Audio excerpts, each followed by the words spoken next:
Now, the rough weather makes many of us wish for the warm days of last March, but you won't hear everyone saying that. News 4's George Rickert spoke with farmers who say snow can be a good thing. George? Yeah, for those who love maple syrup, apples, or cherries, good things may be coming to those who have to wait for this slow starting spring.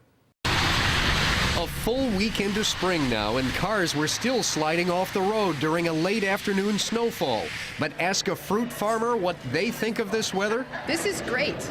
Nice and cold. That's what we like March. By this time last year, the fruit trees were already budding up at Becker Farms in Gasport. But they blossomed too early, and then came a killing freeze. So we didn't have any apple crop, we didn't have any cherry crop, and there was no peaches either. Fruit growers prefer a slow spring warm-up. The Cornell Cooperative Extension that we work closely with, they just had a report out, and they're estimating that the first green tip, which is just the little bit that comes out, will be about April 16th. And on that schedule, apple trees won't blossom until the first week of May, the way the growers prefer. I'm thinking that this year is more normal than it is abnormal.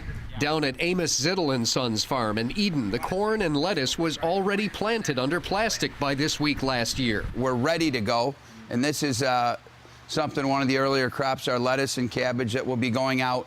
And I'm hoping that next week Mother Nature will be a little nicer to us. Here in the Eden Valley, the snow is gone, but this soil is still too cold and too wet to put those plants into. We need 50, 55 degrees for at least a couple days, and then we should be able to get in. But in the meantime, the maple syrup season has been good to the last drop. These short warm-ups, followed by short cold snaps, are just what keeps the sap flowing.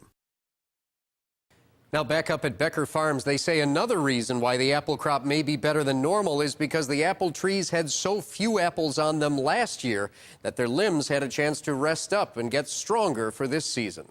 George Rickert for the 10 o'clock news.